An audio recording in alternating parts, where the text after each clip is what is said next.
Hi ಮಕ್ಕಳೇ, ವೇದಾಂತ ಕರ್ನಾಟಕ ಚಾನಲ್ಗೆ ಸ್ವಾಗತ. ನಾನು ನಿಮ್ಮ ಮ್ಯಾಥಮೆಟಿಕ್ಸ್ ಮೆಂಟರ್ ವೈಷ್ಣವಿ. ಸೊ ಮಕ್ಕಳೇ, ಬೋರ್ಡ್ ಎಕ್ಸಾಮ್ ಮುಗೀತು. ಬೋರ್ಡ್ ಎಕ್ಸಾಮ್ ರಿಸಲ್ಟ್ ಕೂಡ ಬಂತು. KCET ನಿನ್ನೆ ತಾನೇ ಮುಗಿಸಿದ್ವಿ. ಹಾಗಿದ್ರೆ ಈಗ ನಮ್ಮ ಕೆಲಸ ಏನಪ್ಪಾ ಅಂದ್ರೆ KCET ರಿಸಲ್ಟ್ ಬರೋದನ್ನ ಕಾಯ್ತಾ ಕೊಡೋದು. ಕರೆಕ್ಟ್ ಅಲ್ವಾ?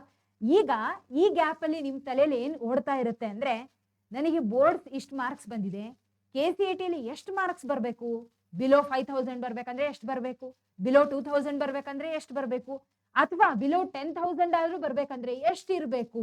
ಹೌದಾ? ಈ ರೀತಿ ಸಾಕಷ್ಟು ಕ್ವಶನ್ ನಿಮ್ ತಲೆಯಲ್ಲಿ ಓಡ್ತಿರುತ್ತೆ. ನನಗೆ ಇಂಥ ಕಾಲೇಜೇ ಬೇಕಾಗಿತ್ತು, ಆದ್ರೆ ರ್ಯಾಂಕ್ ಎಷ್ಟು ಬರಬೇಕು, ಎಷ್ಟು ರ್ಯಾಂಕ್ ಬಂದ್ರೆ ಆ ಕಾಲೇಜ್ ಸಿಗುತ್ತೆ, ಸಾಕಷ್ಟು ಪ್ರಶ್ನೆ ನಿಮ್ ತಲೆಯಲ್ಲಿ ಓಡ್ತಾ ಇರುತ್ತೆ.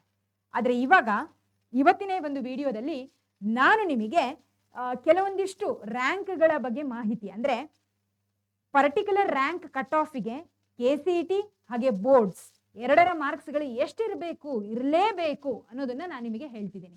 And remember, this is a prediction. ಯಾವಾಗ್ಲೂ ಪ್ರತಿ ವರ್ಷನೂ ಎಷ್ಟು ಮಾರ್ಕ್ಸ್ ಅನ್ನ ತಗೋಬೇಕು, KCET ಅಲ್ಲಿ ಎಷ್ಟು ಮಾರ್ಕ್ಸ್ ಅನ್ನ ತಗೊಂಡ್ರೆ ಇಷ್ಟು ರ್ಯಾಂಕ್ ಬರುತ್ತೆ ಅನ್ನೋದು ಪೇಪರ್ನ ಮೇಲೆ ಡಿಪೆಂಡ್ ಆಗಿರುತ್ತೆ, ಪೇಪರ್ನ ಡಿಫಿಕಲ್ಟಿ ಮೇಲೆ ಡಿಪೆಂಡ್ ಆಗಿರುತ್ತೆ. ಓಕೆ, ಸೊ ಪೇಪರ್ ಏನಾದ್ರೂ ತುಂಬಾ ಡಿಫಿಕಲ್ಟ್ ಇತ್ತು ಅಂದ್ರೆ ಸ್ವಲ್ಪ ಕಡಿಮೆ ಮಾರ್ಕ್ಸ್ ಬಂದ್ರೂ ಈಸಿಯಾಗಿ ನಿಮಗೆ ಒಳ್ಳೊಳ್ಳೆ ಕಾಲೇಜಸ್ ಸಿಗುತ್ತೆ, ರ್ಯಾಂಕ್ ಕೂಡ ಚೆನ್ನಾಗೇ ಬರುತ್ತೆ. ಒಂದು ವೇಳೆ ಪೇಪರ್ ಏನಾದ್ರೂ ಈಸಿ ಇತ್ತು ಅಂದ್ರೆ ಅಷ್ಟು ಈಸಿಯಾಗಿ ನಿಮಗೆ ರ್ಯಾಂಕ್ಗಳು ಬರೋದು ಕಷ್ಟ ಆಗುತ್ತೆ.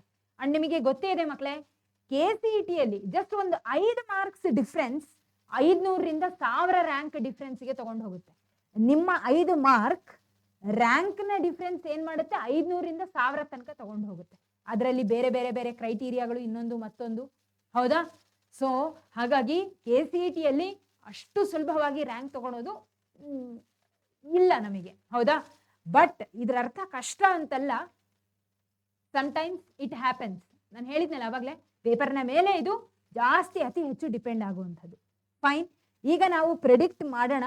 And it may also change, ಅಲ್ಪ ಸ್ವಲ್ಪ ಹೆಚ್ಚು ಕಡಿಮೆ ಆಗಬಹುದು.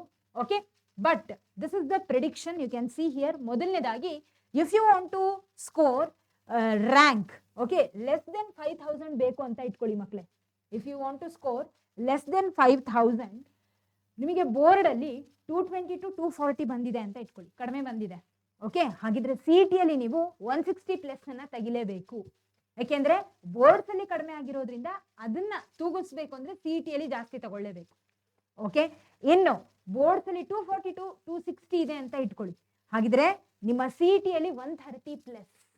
Okay, I think you can compare here. ನಿಮ್ಮ ಬೋರ್ಡ್ ಮಾರ್ಕ್ಸ್ ಹೆಚ್ಚಿಗೆ ಇದ್ದಷ್ಟು ಇಲ್ಲಿ ಮಾರ್ಕ್ಸ್ಗಳು ಕಡಿಮೆ ಆಗುತ್ತೆ. ಅಂದ್ರೆ ನಿಮಗೆ ಇಲ್ಲಿ ಏನಪ್ಪಾ ಅಂದ್ರೆ ಪ್ರೆಷರೈಸ್ ಇರೋದಿಲ್ಲ, ಇಷ್ಟು ತೆಗಿಲೇಬೇಕು ಅಂತ. Okay, I believe you are getting this. So 240 to 260 ಏನಾದ್ರೂ ತೆಗ್ದಿದ್ರಿ ಈ ರೇಂಜ್ ಅಲ್ಲಿ ಅಂತಂದ್ರೆ 130 ಅಥವಾ 130 ಪ್ಲಸ್ ತೆಗೆದ್ರು you will get below 5000. Okay, ಇನ್ನು 260 to 280 ಬಂದಿದೆ ಅಂತ ಇಟ್ಕೊಳ್ಳಿ, ಬೋರ್ಡ್ಸ್ ಅಲ್ಲಿ 120 ಅಥವಾ 120 ಪ್ಲಸ್ ಮಾರ್ಕ್ಸ್ ಅನ್ನಾದ್ರೂ ನೀವು ತೆಗಿಲೇಬೇಕು. ತೆಗೆದ್ರೆ ಯು ಕ್ಯಾನ್ ಗೆಟ್ ಬಿಲೋ 5000 ಅಥವಾ ಬಿಲೋ 5000 ನಿಮಗೆ ಆರಾಮಾಗಿ ರ್ಯಾಂಕ್ ಬರುತ್ತೆ. ಇನ್ನು 280 to 300 ಬಂದಿದೆ, ಒಳ್ಳೆ ಸ್ಕೋರ್ ಆಗಿದೆ ಅಂತ ಇಟ್ಕೊಳ್ಳಿ ಬೋರ್ಡ್ಸ್ ಅಲ್ಲಿ, ದೆನ್ ನಿಮಗೆ CET ಅಲ್ಲಿ 110 ಮಿನಿಮಮ್ 110, ಓಕೆ, ಅಥವಾ 110 ಪ್ಲಸ್ ಆದ್ರೂ ಇನ್ನು ಸಂತೋಷ.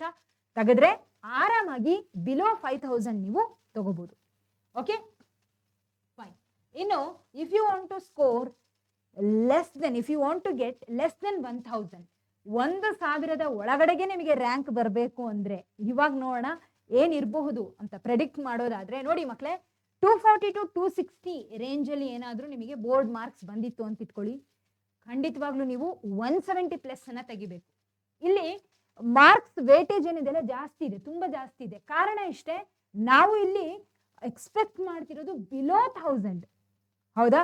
ಅಂದ್ರೆ ನೀವು ಇಲ್ಲಿ ಏನ್ ಅರ್ಥ ಮಾಡ್ಕೊಳ್ತಿದ್ದೀರಾ, ಎಷ್ಟು ನೀವು ರ್ಯಾಂಕ್ ಅನ್ನ ಕಡಿಮೆ ತಗೋಬೇಕು ಅಂತಾನೆ, ಅಂದ್ರೆ ಬಿಲೋ 1000, ಬಿಲೋ 500 ಈ ರೀತಿ ನೀವು ಯೋಚನೆ ಮಾಡ್ತಿದ್ದೀರಾ ಅಂದ್ರೆ ತಲೆಯಲ್ಲಿ ಫಿಕ್ಸ್ ಮಾಡ್ಕೊಳ್ಳಿ, CET ಅಲ್ಲಿ ಒಳ್ಳೆ ಮಾರ್ಕ್ಸ್ ಬರಲೇಬೇಕು. Okay, at the same time boards ಅಲ್ಲೂ ಕೂಡ ಬಂದಿರಬೇಕು. ಅವಾಗ ಮಾತ್ರ ನಿಮಗೆ ಗೊತ್ತಿರುತ್ತೆ ಆಲ್ರೆಡಿ ಈ ವಿಷಯ, ಮಿನಿಮಮ್ ಇಷ್ಟು ಮಾರ್ಕ್ಸ್ ಗಳನ್ನ ನೀವು ತಗೊಳ್ಳೇಬೇಕು ಅಂತ ಇರುತ್ತೆ. ಹೌದಾ? ಯಾವಾಗ ಬಿಲೋ 500, ಬಿಲೋ 600 ಈ ರೀತಿ ಬರಬೇಕು ಅಂದ್ರೆ ಅಫ್ಕೋರ್ಸ್ CET ಬೋರ್ಡ್ಸ್ ಅಲ್ಲಿ ಎರಡೂ ಕಡೆಯಿಂದ ನಿಮಗೆ ಪ್ರೆಷರೈಸ್ ಇರುತ್ತೆ. ಕರೆಕ್ಟ್ ಅಲ್ವಾ? Okay fine. ಸೊ ಈಗ 260 to 280 ರೇಂಜ್ ಅಲ್ಲಿ ನೀವೇನಾದ್ರೂ ಮಾರ್ಕ್ಸ್ ಅನ್ನ ತೆಗ್ದಿದ್ರಿ ಅಂತ ಆದ್ರೆ 160 ಅಥವಾ 160 ಪ್ಲಸ್ ಮಾರ್ಕ್ಸ್ ಅನ್ನ ನೀವು CET ತೆಗಿಲೇಬೇಕು in order to get below 1000 rank. ಇನ್ನು 280ರಿಂದ 300 ರೇಂಜ್ ಅಲ್ಲಿ ನೀವೇನಾದ್ರೂ ಸ್ಕೋರ್ ಮಾಡಿದ್ರಿ ಅಂದ್ರೆ ಬೋರ್ಡ್ಸ್ ಅಲ್ಲಿ ದೆನ್ 140 ಅಥವಾ 140 ಪ್ಲಸ್ ಮಾರ್ಕ್ಸ್ ಅನ್ನ CET ತಗೊಳ್ಳೇಬೇಕಾಗತ್ತೆ. ಅರ್ಥ ಆಗ್ತಿದೆ ಅಲ್ಲ? ಫೈನ್. ಇನ್ನು ಮಕ್ಕಳೇ ಬಿಲೋ 10,000 ಏನಾದ್ರೂ ನೀವು ರ್ಯಾಂಕ್ ಅನ್ನು ತಗೋಬೇಕು ಅಂತ ಎಕ್ಸ್ಪೆಕ್ಟ್ ಮಾಡೋದಾದ್ರೆ 200 to 220 ಬಂದಿದೆ ಅಂತ ಇಟ್ಕೊಳ್ಳಿ ಇದರಲ್ಲಿ ನಿಮ್ಮ ಬೋರ್ಡ್ಸ್ ಅಲ್ಲಿ. ದೆನ್ CET ಮಾರ್ಕ್ಸ್ ನಿಮಗೆ ಎಷ್ಟು ಬಂದಿರಬೇಕು? 150 ಅಥವಾ ಅದಕ್ಕಿಂತ ಪ್ಲಸ್ 150 ಪ್ಲಸ್ ಆದ್ರೂ ಇರಲೇಬೇಕು ಇನ್ ಆರ್ಡರ್ ಟು ಗೆಟ್ 10,000 ಅಥವಾ less than 10,000 below 10,000. So 220 to 240 range ಅಲ್ಲಿ ನಿಮಗೆ ಬೋರ್ಡ್ಸ್ ಬಂದಿದೆ ಮಾರ್ಕ್ಸ್ ಅಂತ ಇಟ್ಕೊಳ್ಳಿ. ಹಾಗಿದ್ರೆ CET ನಿಮಗೆ ಎಷ್ಟು ಬರಬೇಕು? ಈಗ 140 ಅಥವಾ 140 ಪ್ಲಸ್ ಬರಲೇಬೇಕು. ನಾನು ಹೇಳ್ತಿರೋದು ಅರ್ಥ ಆಗ್ತಿದೆಲ್ಲ? ಇದು ಬೇಸಿಕಲಿ PCM 3ರ ಬಗ್ಗೆ ನಾನು ತಗೊಂಡು ಮಾತಾಡ್ತಿರೋದು. ಫಿಸಿಕ್ಸ್, ಕೆಮಿಸ್ಟ್ರಿ, ಮ್ಯಾಥಮೆಟಿಕ್ಸ್ 3 ಕಲಿಸಿ ನಿಮಗೆ 180 ಮಾರ್ಕ್ಸ್ ಇರುತ್ತೆ. ಹೌದಾ? ಸೊ 180 ಮಾರ್ಕ್ಸ್ ಅಲ್ಲಿ ನೀವು ಇಷ್ಟನ್ನ ತೆಗಿಲೇಬೇಕು ಅನ್ನೋದನ್ನ ನಾನು ನಿಮಗೆ ಹೇಳ್ತಿರೋದು. ಇನ್ನು 250 to 280 ರೇಂಜ್ ಅಲ್ಲಿ ನಿಮ್ಮ ಬೋರ್ಡ್ ಮಾರ್ಕ್ಸ್ ಬಂದಿದೆ ಅಂತ ಇಟ್ಕೊಳ್ಳಿ. ಹಾಗಿದ್ರೆ CET 110 ಅಥವಾ 110ಕ್ಕಿಂತ ಪ್ಲಸ್ ಮಾರ್ಕ್ಸ್ ಅನ್ನ ತೆಗಿಲೇಬೇಕು. Okay, then you can score below 10,000. ಇನ್ನು 280 to 300 ಬಂದಿದೆ ಅಂತ ಇಟ್ಕೊಳ್ಳಿ. ದೆನ್ ನೀವು ಮಿನಿಮಮ್ CET 100 ಅನ್ನ ತಗೊಳ್ಳೇಬೇಕಾಗುತ್ತೆ. ಓಕೆ, ಮಿನಿಮಮ್ 100 ಮಾರ್ಕ್ಸ್ ಅನ್ನ ತಗೊಳ್ಳೇಬೇಕಾಗತ್ತೆ. ಯಾವುದರಲ್ಲಿ? CET. Fine, all right. So 10,000, below 10,000, below 5,000, below 1,000, below 2,000 ಈ ರೀತಿ ಎಕ್ಸ್ಪೆಕ್ಟ್ ಮಾಡ್ತಿರ್ತೀರ ಮಕ್ಕಳೇ. ಆದರೆ ನಾನು ನಿಮಗೆ ಕಡೆಯದಾಗಿ ಒಂದು ವಿಷಯ ಏನು ಹೇಳೋದು ಅಂದರೆ, ರಿಯಾಲಿಟಿ ಬರೀ ಈ CET ಅಥವಾ ಬೋರ್ಡ್ಸಿಂದ ನಾವು ಓಕೆ ಕಾಲೇಜಿಗೆ ಹೋಗ್ತೀರಾ, I totally agree with that. ಆದರೆ ಇದೊಂದನ್ನೇ ನಿಮ್ಮ ಜೀವನ ಅಂತ ಇಟ್ಕೋಬೇಡಿ. ಓಕೆ, ಯಾಕಪ್ಪ ಅಂದರೆ ನೀವು ನೋಡಿ, ರಿಯಾಲಿಟಿ ಹೇಳೋದಾದರೆ ಈ ವರ್ಷ ಹೆಚ್ಚು ಕಡಿಮೆ 3.5 ಲಕ್ಷ ಹುಡುಗರು students PUC second year exam ಬರೆದಿದ್ದಾರೆ. ಈಗ PUC ಸೆಕೆಂಡ್ ಇಯರ್ ಅಲ್ಲ, ಈ ಒಂದು CET ಬರೆದಿದ್ದಾರೆ. ಓಕೆ, so of course PUC second year ಬರೆದಿರ್ತಾರೆ. ಇನ್ನು ನಮ್ಮ ಕರ್ನಾಟಕ CET ಮುಖಾಂತರ ಮಕ್ಕಳು ಏನಾದರೂ ಅಂದರೆ ನೀವೆಲ್ಲ ಇಂಜಿನಿಯರಿಂಗ್ ಕಾಲೇಜಸ್ಗಳನ್ನು ಎಂಟರ್ ಆಗಬೇಕು ಅಂದರೆ ಇರೋ ಸೀಟ್ಸ್ಗಳು 70,000. ಓಕೆ, ಸೊ ಹಾಗಿದ್ರೆ 3.5 ಲಕ್ಷದಲ್ಲಿ 70,000 ಸೀಟ್ಗಳಲ್ಲಿ. ಹೌದಾ? ಸೊ ಇಲ್ಲೇ ನಮಗೆ ಏನಾಗುತ್ತೆ? ಫ್ರಿಕ್ಷನ್ ಶುರು ಆಗುತ್ತೆ. ಇಲ್ಲೇ ನಮಗೆ ಚಾಲೆಂಜಸ್ ಬರೋದು. ಹೌದಾ? ಬೇಕಾದಷ್ಟು ಸೀಟ್ ಇದೆ ಅಂದರೆ ಚಿಂತೆನೇ ಇಲ್ಲ. 3.5 ಲಕ್ಷ ಹುಡುಗರು 70,000 ಸೀಟಿಗೆ ಹೊಡೆದಾಡಬೇಕು. ಸೊ ಇಲ್ಲಿ ಪ್ರಾಬ್ಲಮ್ ಕ್ರಿಯೇಟ್ ಆಗುತ್ತೆ. ಇಲ್ಲಿ ಅಫ್ಕೋರ್ಸ್ ಅಲ್ಲಿ ಕಾಂಪಿಟೇಷನು ಇನ್ನೊಂದು ಮತ್ತೊಂದು ಎಲ್ಲವೂ ಉದ್ಭವ ಆಗ್ತವೆ. ಕರೆಕ್ಟ್ ಅಲ್ವಾ?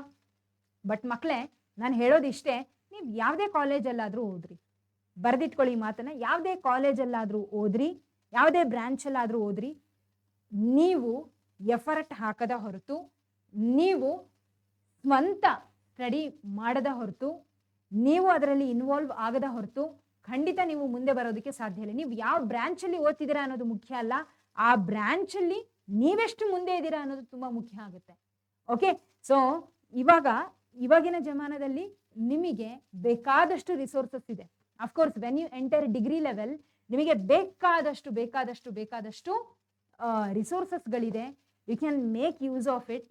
ಓಕೆ, ನಾನು ಸುಮ್ಮನೆ ತಮಾಷೆಗೆ ಹೇಳ್ತಿಲ್ಲ, ಯೂಟ್ಯೂಬಿಂದನೇ, ನನ್ನ ಪರ್ಸ್ನಲ್ ಎಕ್ಸ್ಪೀರಿಯನ್ಸಿಂದ ನಾನು ಹೇಳ್ತಿರೋದು, ಯೂಟ್ಯೂಬನ್ನು ಯೂಸ್ ಮಾಡಿಕೊಂಡೆ CET ಆಗಿರಬಹುದು, PUC ಸೆಕೆಂಡ್ ಇಯರ್ ಆಗಿರಬಹುದು, ಡಿಗ್ರಿ ಆಗಿರಬಹುದು, even many of them they cracked the interview. ಯಾವ ಇಂಟರ್ವ್ಯೂಗಳು? ಈ IT ಜಾಬ್ಸ್ಗಳ ಇಂಟರ್ವ್ಯೂಸ್ ಆಗಿರಬಹುದು ಅಥವಾ ಬೇರೆ ಯಾವುದೇ kind of interviews soon after their degree. Okay, so degree holders ಆದಮೇಲೆ ಯೂಟ್ಯೂಬ್ನ ಸಹಾಯ ತಗೊಂಡು ಅಥವಾ ಬೇರೆ ಬೇರೆ ರಿಸೋರ್ಸಸ್ಗಳನ್ನು ತಗೊಂಡು ಒಳ್ಳೆ ಪೊಸಿಷನ್ ಅಲ್ಲಿ ಇರುವಂಥವ್ರು ಇದ್ದಾರೆ. Even though they are from the low tyre college. Okay, not even A tyre college ಅಂತಾನೂ ನಾನು ಹೇಳಲ್ಲ. ಓಕೆ, ಸೊ ಹಾಗಾಗಿ ನೀವು ಟಾಪ್ ಟೈರ್ 1, ಟೈರ್ 2, ಟೈರ್ 3 ಕಾಲೇಜಲ್ಲಿ ಓದಿದ್ರೆ ಮಾತ್ರ ನಿಮ್ಮ ಜೀವನ. ನೋ, ನಾನು ಬರೆದುಕೊಡ್ತೀನಿ, that is not at all true. It is not a fact. Okay, so ಇವತ್ತು ಜೀವನದೊಳಗೆ ಎಲ್ಲರೂ ಟಾಪರ್ಸ್ ಆಗಿರೋರೆ ಅಥವಾ ಒಳ್ಳೊಳ್ಳೆ ಕಾಲೇಜಲ್ಲಿ ಓದಿರೋರೆ ಚೆನ್ನಾಗಿರೋದು ಅಂತ ಅಂದರೆ ಇಡೀ ಜಗತ್ತು ನಡೀತಾನೆ ಇದ್ದಿದ್ದಿಲ್ಲ, ಹಾಗೆ ಅದು ನಡೆದಿಲ್ಲ ಕೂಡ. ಓಕೆ, ಸೊ ಹಾಗಾಗಿ ನೀವು ಮುಂದೆ ಏನು ಹೋಗ್ತಿರಲ್ಲ, ಯಾವುದೇ ಕಾಲೇಜ್ ಸಿಕ್ಕರೂ ಕೂಡ ಅಲ್ಲಿ ಇವಾಗೇನು ಡೆಡಿಕೇಶನ್ ಇತ್ತಲ್ಲ ಅದಕ್ಕಿಂತ 10% ಹೆಚ್ಚಿಗೆ ಡೆಡಿಕೇಶನ್ ಹಾಕಿ ಓದಿ. ಬಿಕಾಸ್ ನಿಮ್ಮ ಲೈಫ್ ಚೇಂಜರ್ ಆಗುತ್ತೆ ನಿಮ್ಮ ಡಿಗ್ರಿ. ಓಕೆ, ನೀವು ಯಾವುದೇ ಡಿಗ್ರಿಗೆ ಹೋಗ್ರಿ, ಇಂಜಿನಿಯರಿಂಗ್ ಆಗಿರ್ಬೋದು, BSc ಆಗಿರ್ಬೋದು, ಅಗ್ರಿಕಲ್ಚರ್, ಇನ್ನೊಂದು ಮತ್ತೊಂದು ಯಾವುದಕ್ಕಾದ್ರೂ ಹೋಗ್ರಿ, it will be literally changing your life, trust me. Okay, so ಹಾಗಾಗಿ ಮುಂದೆ ಹೋಗ್ತಾ ಹೋಗ್ತಾ ನಿಮ್ಮ ಜವಾಬ್ದಾರಿ ಹೆಚ್ಚಿಗೆ ಆಗುತ್ತೆ ಹೊರತು ಕಡಿಮೆ ಆಗಲ್ಲ. ಆ್ಯಂಡ್ ಮೆನಿ ಆಫ್ ಯು ನೀವೇನು ಅನ್ಕೊಳ್ತೀರಾ, ಸೆಕೆಂಡ್ ಇಯರ್ ಮುಗಿದ್ಮೇಲೆ ಡಿಗ್ರಿ ಏನು ಬಿಡ ಆರಾಮಾಗಿ ಮಾಡ್ತೀವಿ, ಇಂಜಿನಿಯರಿಂಗ್ ಏನು ಬಿಡು ಆರಾಮಾಗಿ ಮಾಡ್ತೀವಿ, ಈ ಮೈಂಡ್ ಸೆಟ್ಟನ್ನು ದಯವಿಟ್ಟು ಬಿಟ್ಬಿಡಿ. Okay, so you have to study hard. Okay, ಇಷ್ಟೊಂದು ಹಿಂಸೆ ಇರೋದಿಲ್ಲ, ಇಷ್ಟೊಂದು ಕಷ್ಟ ಇರೋದಿಲ್ಲ. ಯಾವಾಗ ಸೆಕೆಂಡ್ ಇಯರು 10th ಅಂದಾಗ ನಿಮಗೆ ಸ್ವಲ್ಪ ಪ್ರೆಷರ್ ಅನಿಸುತ್ತೆ, ಅಷ್ಟೊಂದು ಪ್ರೆಷರ್ ಇರೋದಿಲ್ಲ, ಆರಾಮಾಗಿ ನೀವು ಹ್ಯಾಂಡಲ್ ಮಾಡ್ತಾ ಹೋಗ್ಬೋದು. ಆದರೆ ನೆಗ್ಲಿಜೆನ್ಸಿ ಬೇಡ, ಇಗ್ನೋರ್ ಮಾಡೋದು ಬೇಡ. ಓಕೆ, ಯಾಕೆಂದರೆ ಒಂದು ಹಂತ ಹೆಚ್ಚಿಗೆ ಹೋಗ್ತಿದ್ದೀರಾ, ಹಾಗಿದ್ರೆ ಒಂದು ಹಂತದ ಹೆಚ್ಚಿಗೆ ಜವಾಬ್ದಾರಿ ನಿಮ್ಮಲ್ಲಿ ಇರಬೇಕು. ಅದನ್ನು ನೀವು ತಲೆಯಲ್ಲಿ ಇಟ್ಕೊಂಡು you can study accordingly. Fine, all right ಮಕ್ಕಳೇ. ಸೊ ಹಾಗಿದ್ರೆ ಮುಂದಿನ ಒಂದು ವಿಡಿಯೋದಲ್ಲಿ ಮತ್ತೊಮ್ಮೆ ಸಿಗೋಣ. ಅಲ್ಲಿವರೆಗೂ take care everyone, have a great day. ಮತ್ತೆ ಸಿಗೋಣ. ಧನ್ಯವಾದಗಳು.